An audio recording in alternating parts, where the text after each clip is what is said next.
All right, it looks like the broadcast is going. I am so happy to be with you guys today for the World Autism Summit. Yeah, Temple Grandin was just before me, and I know to follow that up is going to be tough. She's pretty fantastic. I know I got a couple good notes here, and yeah, I always love hearing from her. So yeah, thank you so much for having me today. Yeah, there is going to be a little bit of time at the end for some questions, I believe, if this format allows for it. But otherwise, I'm going to go into a little bit of a presentation I have on foundations for financial success, really focusing on that neurodiversity as well. Yeah, so I'm just going to share my screen. Take a look, see here. Perfect. All right. So yeah, financials for foundations for financial success. Really, I like to think of this as your financial household, right? So a little bit about myself is just a picture of me, my wife, and my new baby, Josephina.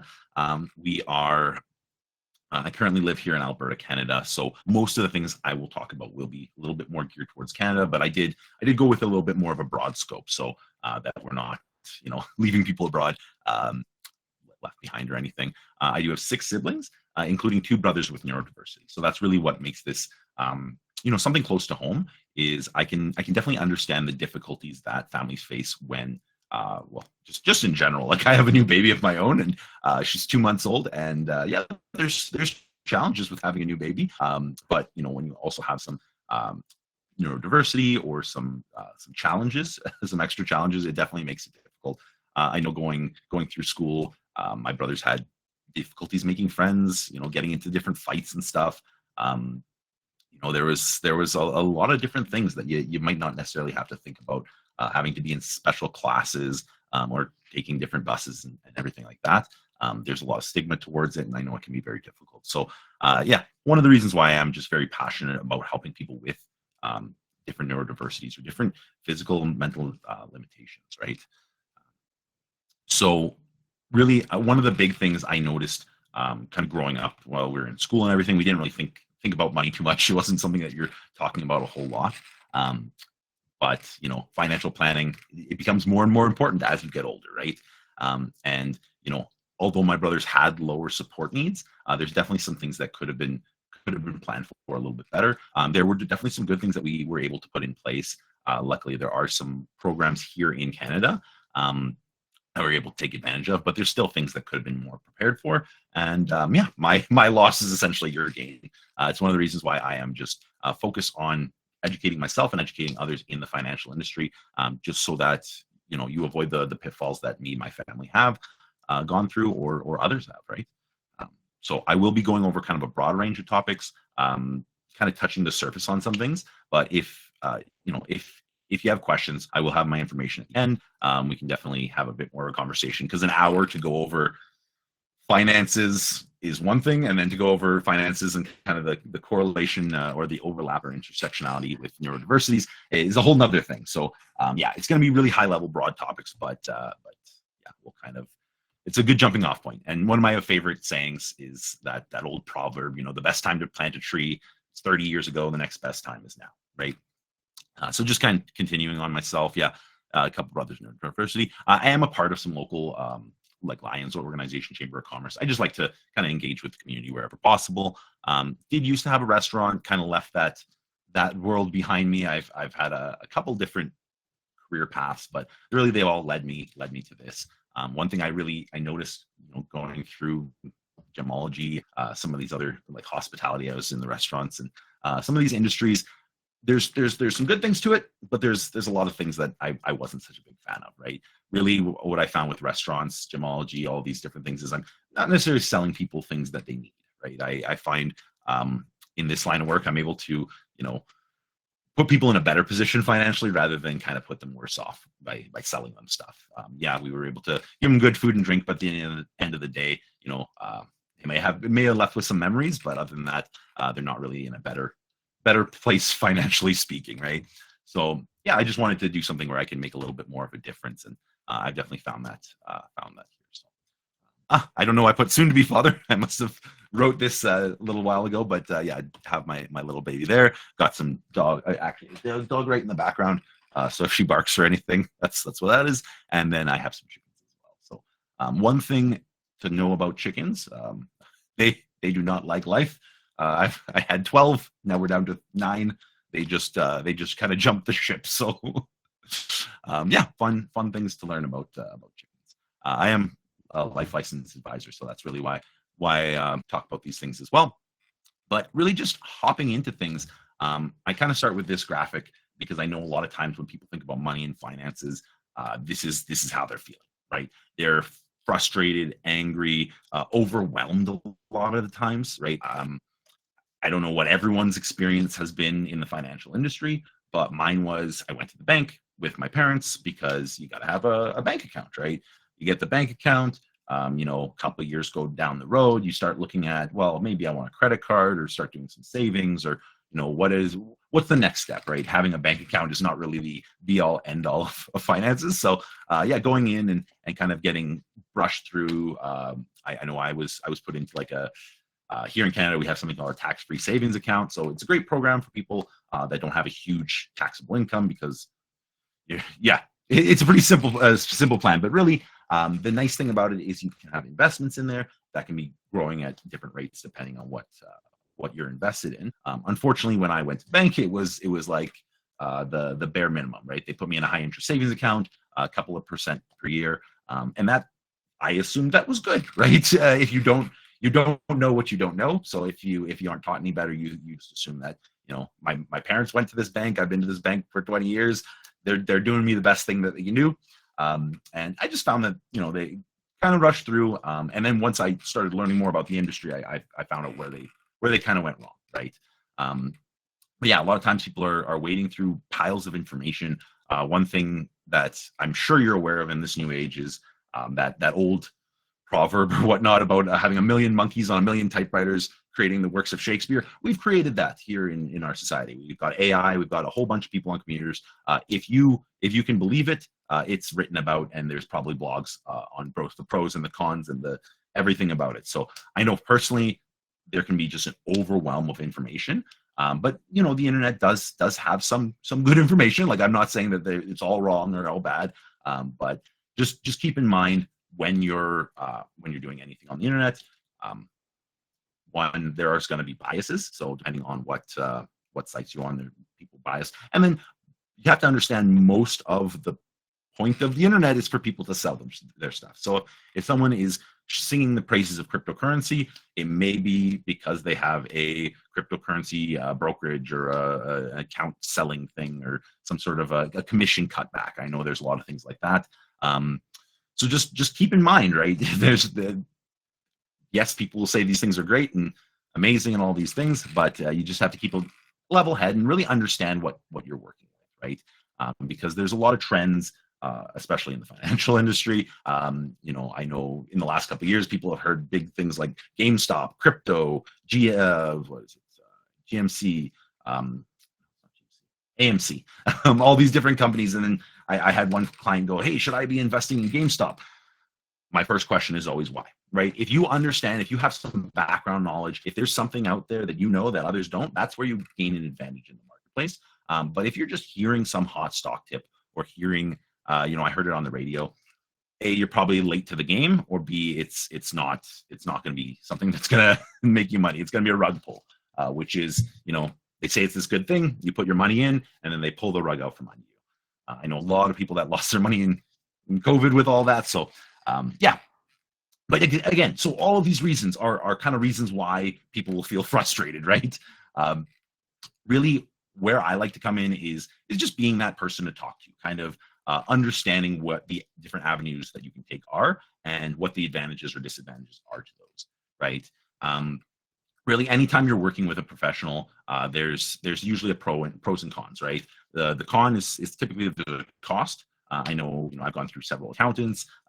Yes, there's a fee for different accountants or having filings done at the end of the year. But I found with my most recent accountant, he has been the most expensive, but has provided the most value. So through COVID, there were a whole bunch of different benefits that he was able to show me, different like tax deductions that I can take advantage of. And really, the amount that I paid more was so much less than the amount I received from the tax return. So as much as I'm a cheap guy or a very frugal person, there's also something to be said about understanding the value behind things and paying for said value, right? If yeah, so I just always like to say that because I know I've worked with many different lawyers, accountants, financial planners throughout the years, and they are not all created equal, not even amongst different companies, right? I've worked with different advisors at different companies and had a completely different experience, right? So the nice thing is, yes, all this information is probably out there. You can go Google it for days and days and find everything. But a lot of the time, it is worthwhile to have a professional that can walk you through it and kind of help you understand these things. So you're not pulling your hair out, so you can have a little bit more calmness and clarity. And the great thing about this industry is it's very competitive. There are tons of advisors out there. So really, if you are meeting with someone, you're interviewing them, right? You want to see if they're going to talk to you like you want to be talked to, not talking over you or anything like that, including you in the conversation and the decision making. You want to make sure it's someone that you get along with, or that understands you and your life. Just because you're interviewing them, right? You're going to be having them provide a service, so you want to make sure it's going to be the right service. So yeah, a little bit on that. Yeah. So going into the first part of really anything financial, or really anything you do in life, is there's kind of two aspects of it, right? You have your mindset and your skill set. I know when I was growing up, I was very, very adamant on skill set. I thought that was kind of all it's about, right? If you know how to do the task, if you know the steps to doing the task, you can do the task, right?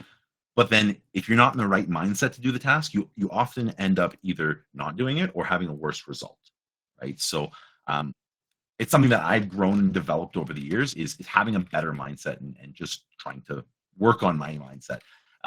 It's definitely not perfect. I wouldn't say that, I wake up every morning, drink a cup of awesome, and wake up and feel energized and ready to go every day. There's definitely days that I don't feel like that, that I'm, feeling down, or, just don't feel like it's the day for me.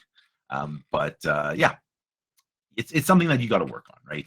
And it's not easy. Honestly, I find most of everything, right? It comes down to mindset and discipline, and those are two of the easiest things to say, but two of the hardest things to do, right? Oh, you just got to be disciplined. Don't eat the cake when you see the cake. Yeah, it looks like a pretty tasty cake. I'm going to eat the cake, right? So, yeah, a lot to be said about mindset. Again, this isn't the main focus of the presentation, so I'm going to just kind of go through it quickly. But it is just very important. So anything that you can do to, guard your mindset, right? If there are a lot of, honestly, online, there's a lot of bad things. Social media, I know a lot of negative people out there. If you're surrounding yourself with negative people, or if you're surrounding yourself with negative videos, or like any sort of inputs, it will creep into your brain and it will shoot negative out. I know it sounds a little woo-woo-y, but yeah, you definitely get what you look for, right? What you focus on expands. If you are geared towards the negative, you probably need to get more negative. And I've done experiments with this in my own life, and I swear by it, right? If you're focused on negative things, you're just going to bring more of that in. So with that, stay positive, right?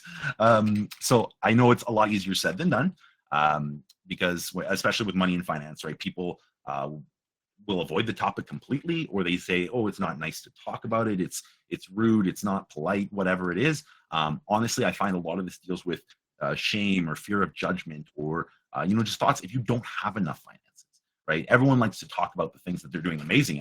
People love to brag. But when you're maybe not doing as well as you would like to, that's where you kind of recoil a little bit. You don't talk about it so much, right? But kind of going back to the last point, what you focus on expands. So if you're never talking about it, it's probably not going to grow to be this big thing. And I'm not a person that's like, let's gear our entire lives around money. Actually, one of the things I've noticed or learned as being in the financial industry is how unimportant money is. I know that sounds strange, especially from where I'm coming from.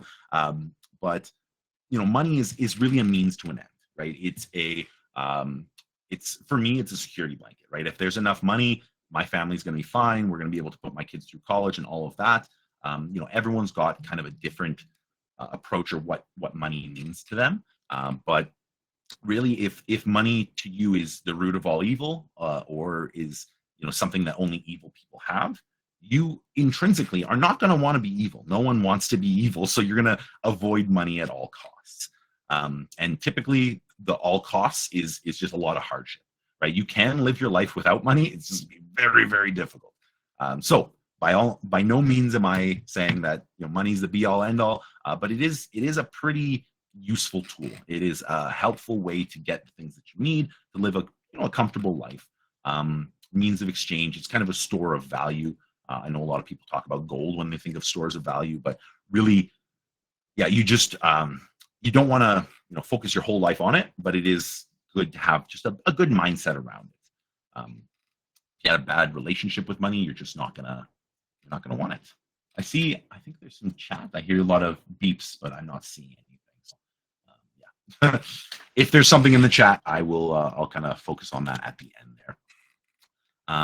But yeah, when you're looking at money and finance, a lot of the landscape or the intangibles has to do with fear, greed, managing emotions. I know one of the big roles that the big roles that I play in people's financial life is just being that level-headed person to have a conversation with, to understand what's going on with the markets.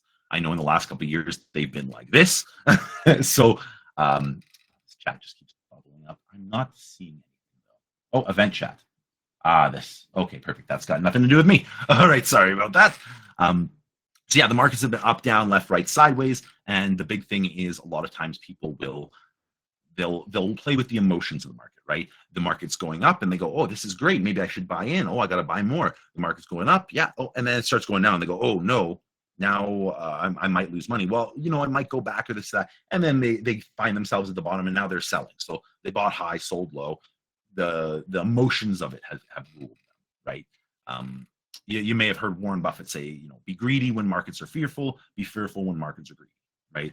When it's very interesting, the psychology, right? When you look at a store, if you go to Walmart and they have all their toilet paper on sale, usually that's when people buy a whole bunch of it. Whereas with the stock market, when everything's on sale, everyone's selling, right? So it goes to that old, buy low, sell high. A lot easier said than done. But if you focus on kind of long-term growth, you don't let those hits, smash you in the psyche too much.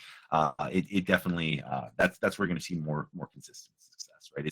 It's the long-term, slow, consistent approach that I find does well for people, rather than the I need to be rich tomorrow. Let's put all my money on black, right?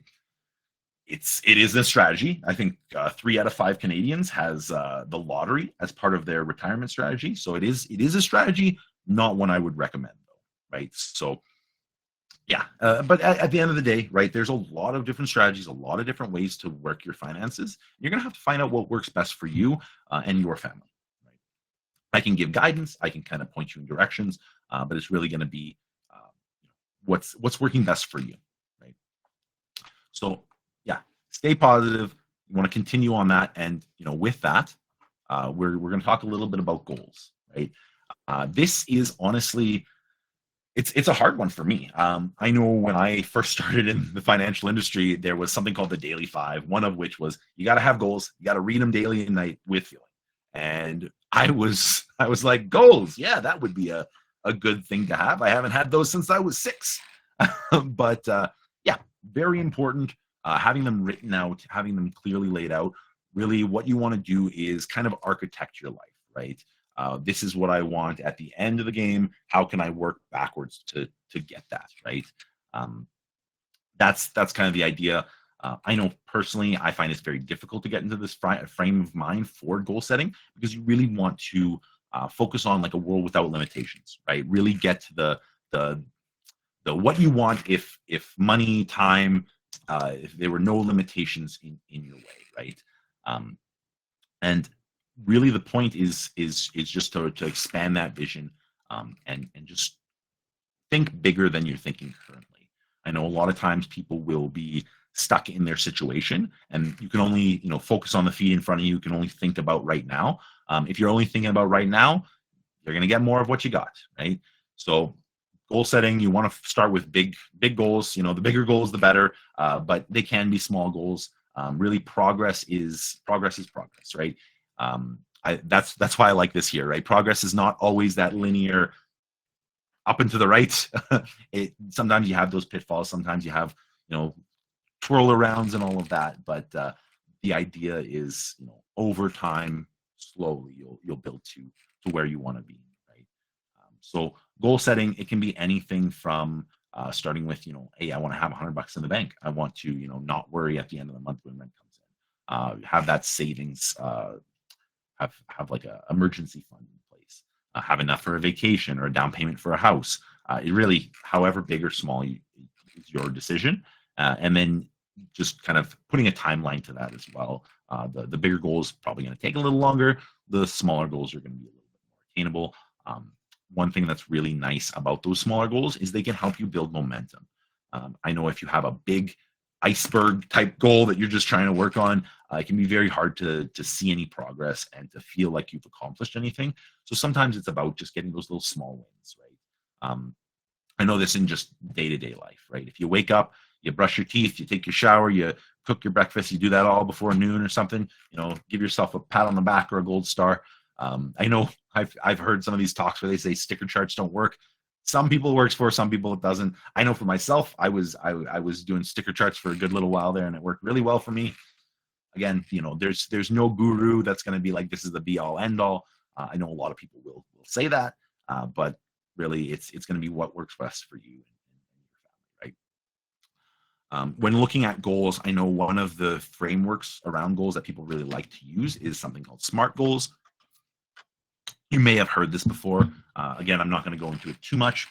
Just talking about some ways to make your goals a little bit more specific and just a better goal all around, right? If you just say, I want to be president of the world, okay, what does that mean? Well, how are we going to get there? This and that, right? So S.M.A.R.T goals, this is just so that, you're not setting yourself up for failure, right? Specific, you're specific in what you want. Measurable, something that can be measured, just saying, I want to be better at this. Well, how much better, right? I want to be better at golf. Doesn't really say much, but if I say I want to, score a par 3 or a hole in one on, you can tell I'm not a golfer, but something like that, that's a little bit more measurable. Like, achievable, again, something that is within the realm of reality. This one I say take with a little bit of a grain of salt, because if you think of what's achievable right now with the skill set you currently have, that may not be like the goal that you really want down the road, right? There are definitely,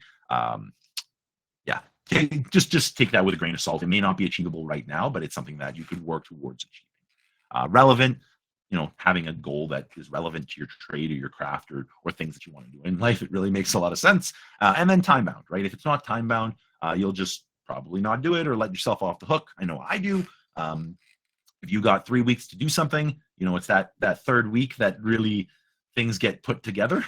So if you can do shorter timelines, it's always going to be a little bit better, but make it make sense for the goal, right? But really a great framework for goals, for goal setting. And really one of the big things with goal setting is this doesn't have to be a New Year's Eve thing. I know a lot of people will, do their goals on New Year's Eve, and then next year they'll review them, and then it's kind of a once a year thing. Honestly, the more often you can review these things, the better, right? So if it's yearly, okay, quarterly is better, monthly, awesome. But if you're reading your goals daily and nightly and really feeling those, imagine yourself in ownership of these goals, then you're just going to have a better time in achieving them, right? It's kind of like just being more near them, if that makes sense. So that's kind of S.M.A.R.T goals in a small window there. One thing that I show this because this is a kind of a framework for a financial house, very similar to actually what I'm going to show you in a moment. But a lot of people have good results with Dave Ramsey and 7 Baby Steps. I'm not sure if you've heard of him. He's a podcaster. He's got a website. He does all these things. Some things I agree with, something I don't agree with. But really his general philosophy of avoiding credit and just choosing stability and paying off debts over everything else. And then at the end of it, giving, there's not really too much I can say bad on that, right? small opinions on different things that we differ on, but overall, avoiding credit, stability, giving, those are all pretty good things, right? So just going through them here. Step one being starting an emergency fund. This one is going to save you so much headache, just because if you don't have an emergency fund, your water tank breaks down, or something like that. You're digging into savings, going on credit cards, whatever it is. So an emergency fund is very helpful. Next, you're going to want to pay off any debts. One big thing with debt is it's something that can consistently work against you in the background, right? So you're working away, you're doing whatever, and it's pretty much like someone's going into your bank account and just pulling a dollar out, pulling a dollar out, pulling a dollar out. So I'm really not a fan of debt. It's that whole compound interest, the eighth wonder of the world. Those who understand it will earn it, but those who don't will pay it. And really, you want to be on the earning side and not the paying side of compound interest. Number three, having that emergency fund of 3 to 6 months. This is, that next step, right? Like having $1,000 is good, but it's not really going to do too much, right? Your car breaks down, $1,000 really might not even fix it these days, right? So that 3 to 6 months of expenses, if you were laid off or lost work for any reason, is going to be huge. And those incidentals. Investing in retirement. Next, going into your child's college funds, obviously, if they have a college fund.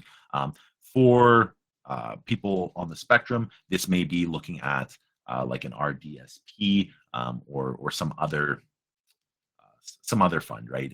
If you don't see them going to school, there might be room for maybe having a down payment fund or something like that, right? Paying off your home early and then build wealth and give, right? So these are the baby steps. You can go on his website, learn all about them. He does podcasts and stuff about them all the time, but there's definitely some good stuff in there, right? So if we take a look at like your financial household, it's actually going to be a lot of things that are similar to the baby steps, but I like to think of it as the structure to your financial house, right?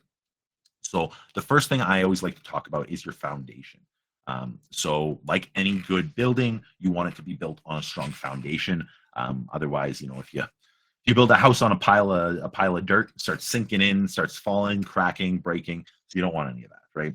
So in this case, the foundation we talk about is insurance, right? This is that kind of that bag of money that pays off anything that if it were to happen, right? If you were to get hurt or pass away or lose your ability to pay for your house, pay the bills, what would you do, right? Would you be able to keep your house? Would you be able to feed and clothe your family? That these are all questions that are good to think of, right? If you were out of the picture, who's going to be watching your kids and give that, right? So insurance does solve a lot of really the financial aspect of all of that, right? You can replace your income with insurance. You can create a fund with insurance. There's a lot of things you can do there. No, it doesn't fix the issue. No, it doesn't bring someone back. It can't undo an injury, but it can just help with some of the side effects of that, right? So I always recommend it for building a strong financial household.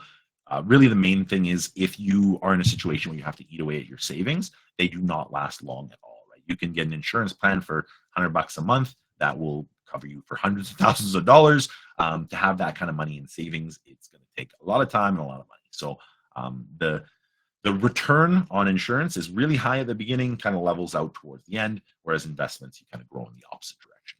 Because of that, there's something called the insurance X curve. I like to talk about it a little bit. It's not something super often talked about, but it just talks about kind of your need for insurance, right? So I should have done a drawing thing as well, but I'll kind of draw in the air. You can just imagine a big curvy X. Essentially, in the beginning of your life, you don't have a lot of money, but you have high liabilities, right? You've got a mortgage, you may have kids. All these things amount for financial liabilities. When you have high liabilities, you don't have a lot of money, you need insurance to cover that gap, right? If something were to happen, you can pay off that house. You can continue to have your kids in school, whatever it is. As time goes on, you want to be growing your investments to the point where you have your big bag of money, right? If you got $1 million in the bank, if you got $2-3 million, you really don't have much of a need for insurance, unless you're trying to transfer that wealth. It's a great way to transfer wealth, but the main reason for insurance is covering those liabilities.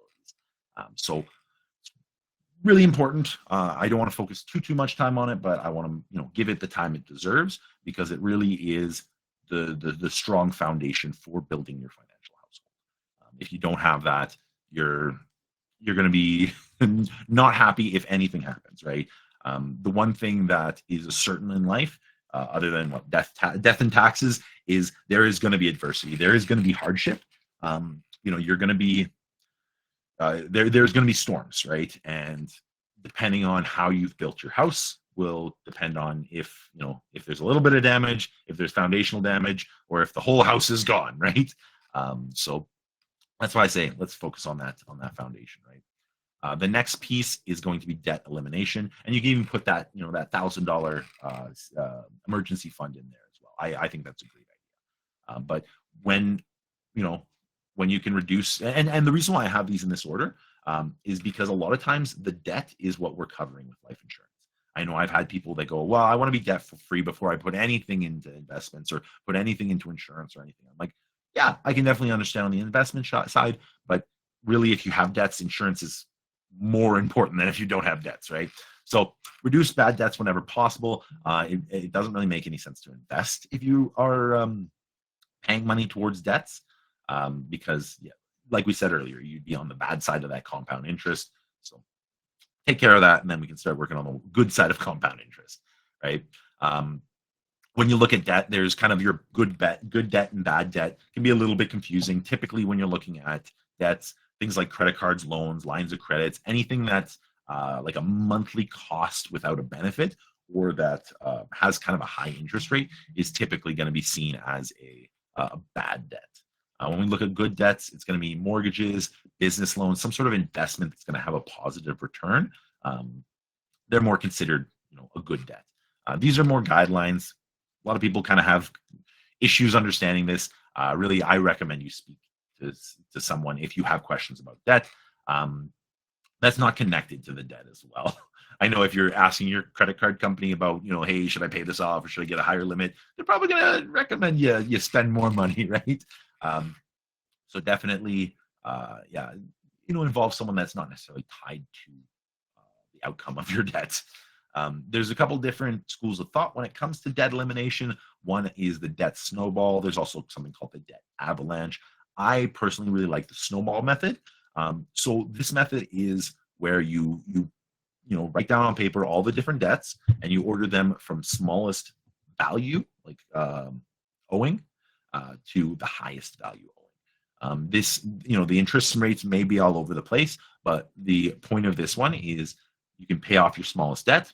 You put all of your debts on minimum payments, and then you put whatever you can to the smallest one.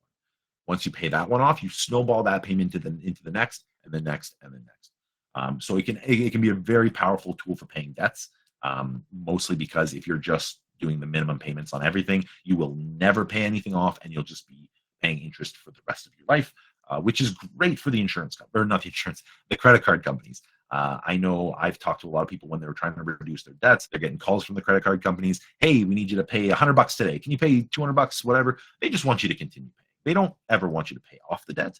So really, I'm focused on let's pay off those debts, because once you are debt free, it's a big weight off your shoulders. Debt snowball is a great way. The avalanche is good as well, but it's, again, what's going to be best for you, right? But the nice thing with the snowball is you get that momentum. You kind of get that that high of, yeah, I'm doing good, right? And like I said, the mindset is huge, right? Stack those wins. Next up, we've got an emergency fund. So that's going to be that 3 to 6 months worth of expenses. Kind of talked about this a little bit on the last slide, but if you have to take time off work, relocate, any of that, it's definitely going to be a must. Right? Emergencies come up. If your money's tied up in GICs or term deposits or anything like that, and you need to get access to it, it's going to be very difficult.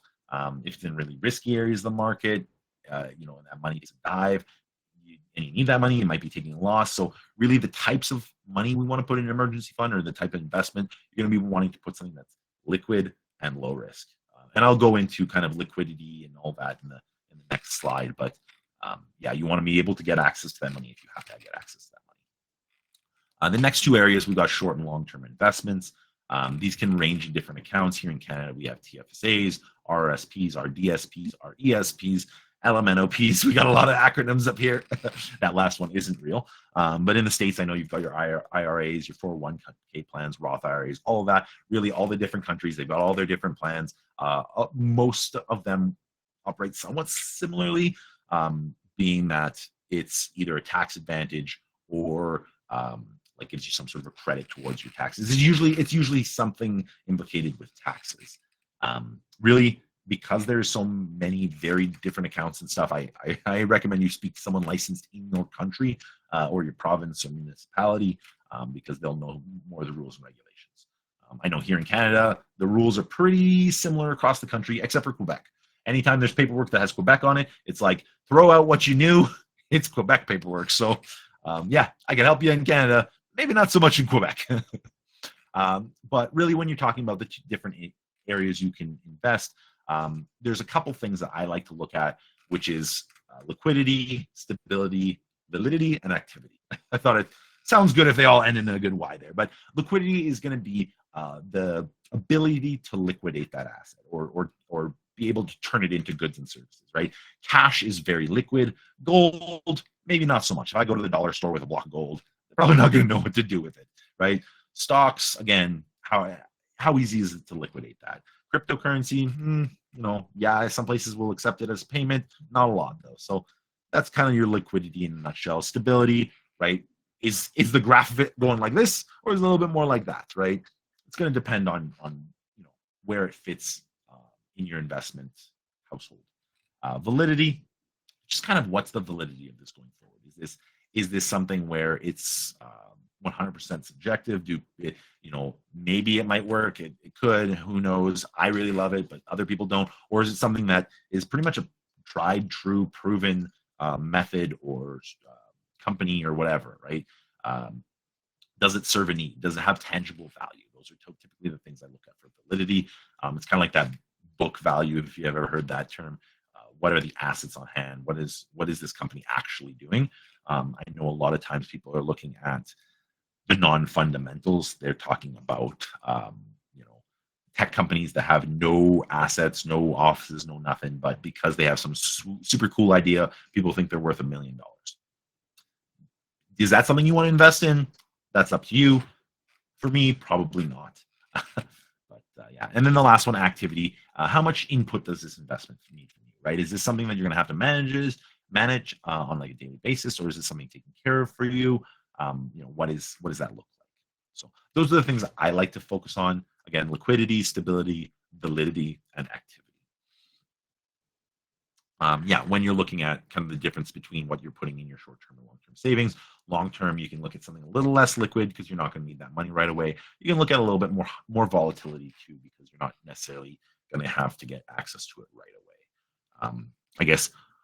Well, we'll talk about that on the next slide. And then government benefits. Government benefits are great. I like to put them in the little cloud here because they're not guaranteed. If you can get them, good. If you can't, then it's unfortunate. But yeah, there's a lot of different ones that you can get. So I'm going to go over some of the different investments that are available out there. This is by no means all the investments that exist, but just to kind of give you an example of kind of risk, talk a little bit about that validity, liquidity, all of those different things, right? So if we take a look at like cryptocurrencies, I know this is something that a lot of people have been talking about recently. A lot of people have made some good money on this, but a lot of people have lost money on it as well. Unfortunately, at the moment, it's not a highly regulated industry. So what that means is you are kind of up to the whim of the person you're buying the cryptocurrencies from, the brokerage, any of that. I know FTX, there was a huge scandal 3 years ago where people lost like millions and millions of dollars because an exchange was, an exchange, how it works, if you were to look at like cryptocurrency or a stock exchange like Questrade or Wealthsimple or anything like that, they take your money. They say, we're going to buy this stock or this cryptocurrency. We're going to buy this asset on your behalf, and we'll hold on to it until the date in which you want to sell it or do something. So that's how an exchange typically works. With this one exchange, they were taking the money and saying that, and then just going and spending on Lamborghinis and stuff. So really be careful with that.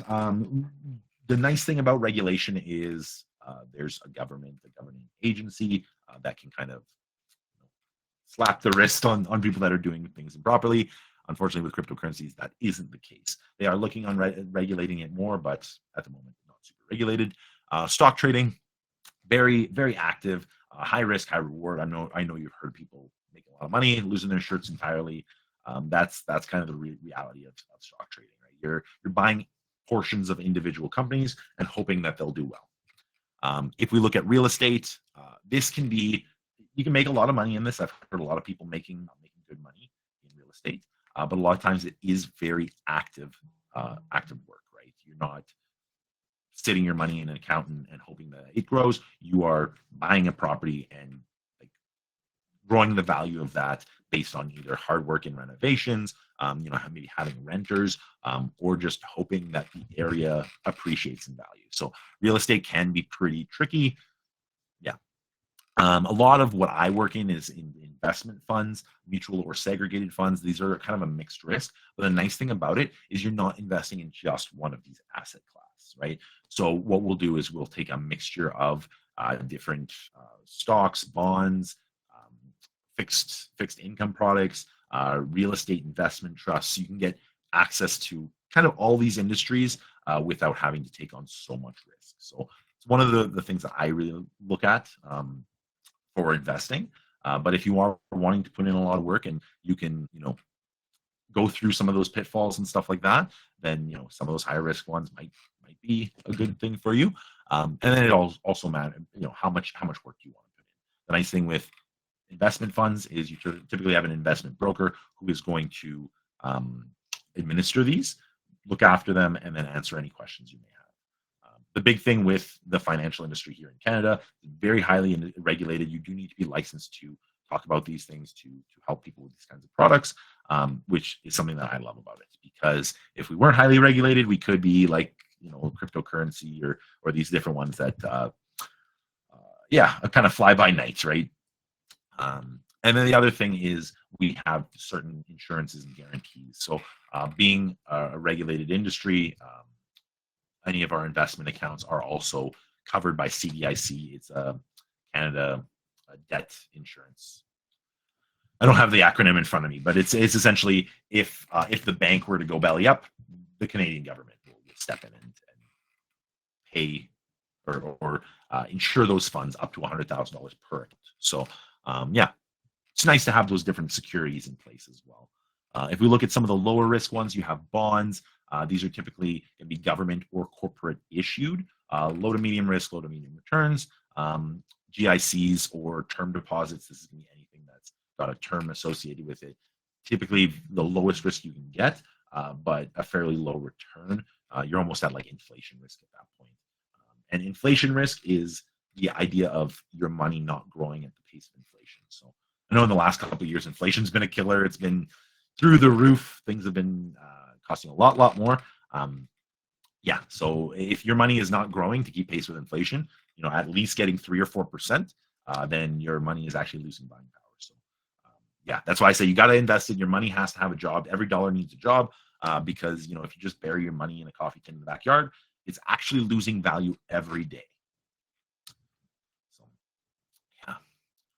if we take a look at one thing I like to look at is the difference having an advisor makes in terms of investing, right? So in terms of Canadian families, the average Canadian family has 2.3 times as much savings as those who don't use an advisor. Really, I'm not going to say it's because we have some crazy, amazing investment funds and this and that. We have great access to products. I'm not saying that that's not the case, but I think the main reason why this statistic is the way it is helping people with that emotional roller coaster of investing, right? And just understanding what they're doing, right? A lot of people go into it blindly and start throwing darts at a dartboard and hoping they're picking the right stocks. And so there's definitely something to be said about getting the right advice, right? A couple considerations that you may have over and above people that don't have like higher support needs or things that are outside of the norm. Well, first off, you may have to be thinking about their financial house as well, right? If you're the parent, you're not only thinking about your retirement and your goals and your insurance, you might be needing to think about their insurance and their goals and their retirement, right? Are they going to be going to school? Are they going to need additional medications or treatments? What kind of housing are they looking at? These are all things that you might need to be focused on. It's really going to depend on their level of support needs. Really, focus on or have the conversation with your kids as well, right? I always say that the best way to better people's financial knowledge and better their financial life is to talk about it, right? Have these conversations. Um, but yeah, all these additional tools, things like REST, you might want to look at setting up trusts. Um, they have additional costs to them, and you'll want to set aside money to do those things. Um, yeah, one of the actually I'll talk about that in the geographic considerations. So I will mention on the trust side of things, a trust is a really nice thing to have, but they can be quite expensive. There are legal fees in setting these up. Most accounts, at least here in Canada, you can designate beneficiaries and trustees towards. So if you have an investment account and you want it to go to your son and you want Joe to manage it, you can lay that all out in your will and in the investment accounts. Where a trust comes into play is when you have a little bit bigger money, right? Because there are costs associated with running that, or if you have multiple kids. But yeah, there are considerations that you can make there. If we look at and then the other thing is guardianship and trusteeship. I want to talk a little bit about those. I am not a lawyer, so I'm not someone that can talk to the ins and outs of it. But they are both very important things if you have an adult with special needs, right? Just because if they cannot make the decisions for themselves, or they need someone to make those financial or health decisions, guardianship and trusteeship are the way to be able to make those. So very important to either have those in place before they're 18 or once they turn 18, if they're going to need that extra help, right? If we take a look at some of the geographic considerations, I know here in Canada we have quite a few different programs for people with disabilities. These are kind of the top three that people like to ask about or have questions on. One being the disability tax credit. The next, the RDSP, the Registered Disability Savings Plan. So these two are fairly linked. I actually do a whole session on these alone. So if you have questions on those, reach out. I can even just send you a recording on that. The Henson Trust is a little bit more on the trust side of things. So it's a non-testamentary trust. So essentially, yeah, it's it's something where you can set this up before you pass. Once you've passed, there are people to manage that money on your behalf for your children. Right? I don't know too much on the trusts. That is more of a legal piece. One thing I talk about whenever it comes to financial planning is it's not usually one person you have in your corner. It's typically a team. You want to have a lawyer, an accountant, financial advisor. We're usually kind of the quarterback of the team. Send it to the lawyer, send it to the accountant. Kind of doing that big overview, but then having the individuals where needed is very helpful. In the U.S., there's tax relief, Social Security, different programs there. One thing that I am a big I stand by this so much here in Canada is the benefits finder. I actually did some Googling. I noticed they have one in the United States, the United Kingdom. So check out your country to see if there's a benefit finder, because you can answer a couple short questions and they'll spit out a couple benefits.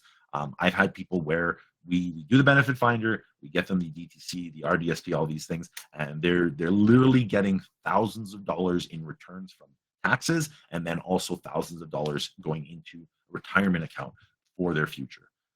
So yeah, don't let any of those benefits go by the wayside. Use your benefit finder from your country and get your benefits, because the government, they give them out. They give them out freely. You may have to do a little bit of paperwork. I know that can be kind of the challenge of it, but it's well worth it. So yeah, I almost want to spend another minute or two, just be like, go on the benefit finder, this and that. If you're in Canada, you can go benefit finder CRA or benefitswayfinder.org. That one I really like. But yeah, it lists them, it goes through them. Again, questions, you can either reach out to the CRA. Myself, I'm pretty familiar with the Canadian side. When it comes to the US, I do have some people I work with in the States that I could connect you with.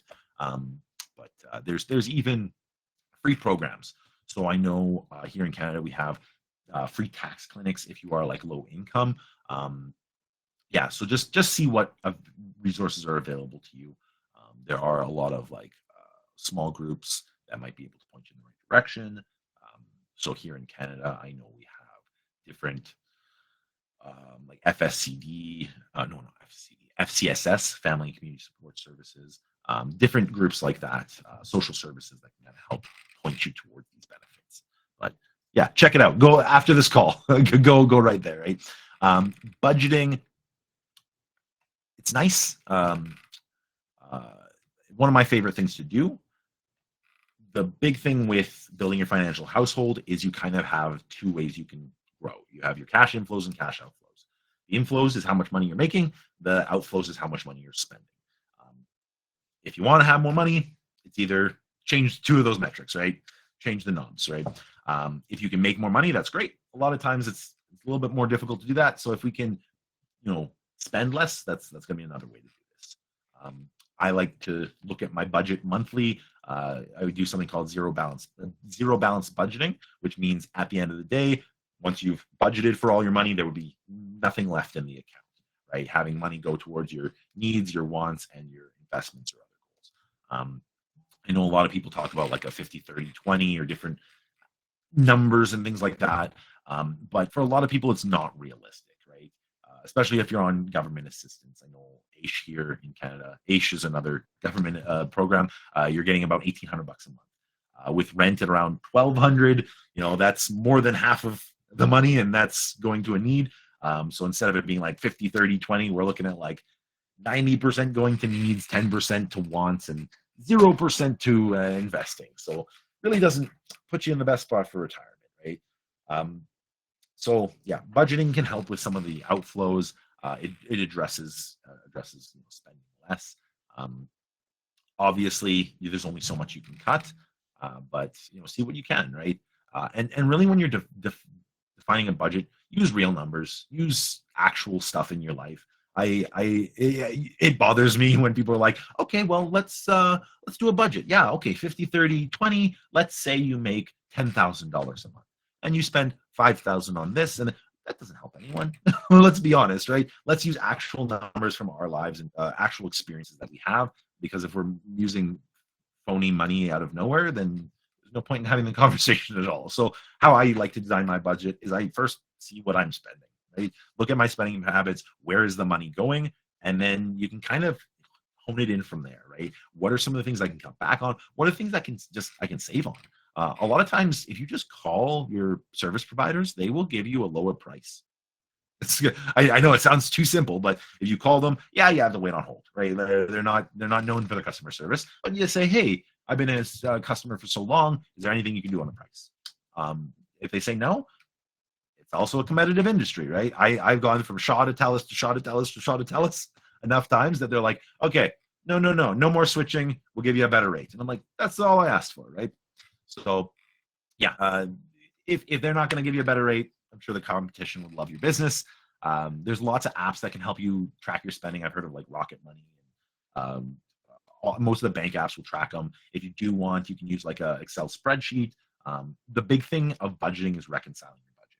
Actually seeing if what you said you're going to spend is what you spent. Because if you're overspending every month and you're just not paying attention to it, then the whole thing is useless, right? So very important. And the other side of it is if you have a budget for $100 for fun expenses or for dinners out, let's say, and you've only spent $20, well, it's the 30th of the month, and you're like, heck, I got another $80 I budgeted towards dinner. Let's go take out the wife, right? So it allows you to spend without guilt as well. Yeah, so that's just a little on budgeting. Last thing here is just planning after you pass, right? If you're a parent of someone with additional support needs, you will want to plan for after your passing. There's additional steps you can take, like setting up a trust, having designated guardians and trustees. If you do have someone that you are going to put as a guardian or a trustee, you want to make sure that they know and that they understand all the things that come along with it, because it can be a lot of responsibility, especially with all of the like the note taking and all of the paperwork you have to keep for guardianship and trusteeship. And yeah, just very important. Make sure you have a will. I can't stress enough how important that is. I know my dad passed away without a will, and it left us at a very big loss. So yeah, just at the very least have a will. Insurance is great, but have a will. And there's multiple parts to a will. It isn't just the one document. It's typically three.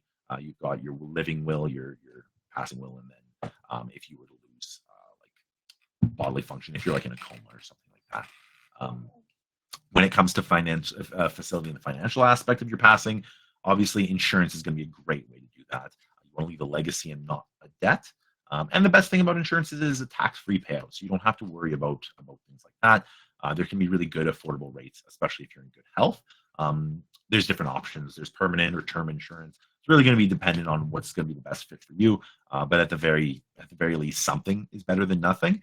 And a GoFundMe is never going to be a replacement for proper insurance. I see way too many of those, and they never get funded as you'd like, right? So yeah, I would really recommend all of these things. I know I just kind of touched on a lot of topics, but I wanted to give everyone kind of a broad view of finances, or what working with an advisor would look like. When it comes to budgeting, debt elimination, finances in general, really the most important slide is that second one I had. Keep positive. Focus on the things you want. Stack the wins. Don't stack the losses against you, right? There's too many times that we're stacking losses on our back. We want to be stacking those wins underneath us so that we can get to where we want to be. Build your net worth, provide for your family, give to others. I love that aspect of the baby steps, with that being charitable. And remember, you can do things on your own. There's definitely value to speaking to a professional in your area with different benefits or services, because they'll have better knowledge to the geographic things there. So yeah, so I just want to thank everyone for sticking around today. This is my website and email there. Feel free to reach out if you have any questions, if I can connect you to anyone, or yeah, if there's any way I can help. Stop sharing there. And yeah, I don't know if I'm able to open this up to questions. We are at 11, so I guess it's going to be Ira coming up next. So thank you so much, and have a fantastic rest of your conference, everyone.